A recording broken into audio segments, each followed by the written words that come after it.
মশক নিধনে অ্যাডাল্টিসাইডের পাশাপাশি আমেরিকান প্রযুক্তি বিটিআই লার্বিসাইড ব্যবহার করছে চট্টগ্রাম সিটি কর্পোরেশন। উদ্দেশ্য চিকুনগুনিয়া ও ডেঙ্গুর হার কমানো। এমন বাস্তবতায় ডেঙ্গু ও চিকুনগুনিয়া সংক্রমণ পরিস্থিতি ও ভবিষ্যৎ ঝুঁকি মোকাবেলায় ৪ মাস ধরে গবেষণা করছে স্বাস্থ্য বিষয়ক গবেষণা প্রতিষ্ঠান Esperia health research development centre ও সিটি কর্পোরেশন সহ ১০টি প্রতিষ্ঠান। রোববার নগরীর থিয়েটার ইনস্টিটিউটে তুলে ধরেন গবেষণার ফলাফল ও করণীয়। ডেঙ্গুতে সফলতার কথা উল্লেখ করে মেয়র জানান, সরকার থেকে বরাদ্দ না পাওয়ায় স্বাস্থ্য খাতে হিমশিম খেতে হচ্ছে।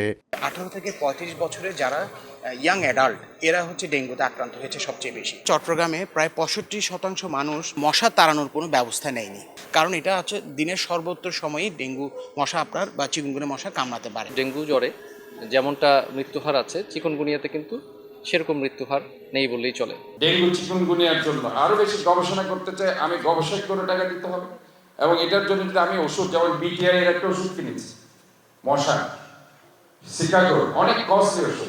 গবেষণায় তুলে ধরা হয় কোতোয়ালি সহ শহর ও উপজেলার বেশ কিছু হটস্পট। করণীয় নির্ধারণ করা হয় মশক নিধন বাড়ানো ও সচেতনতার উপর। শফিকুল আলম, সময় সংবাদ, চট্টগ্রাম।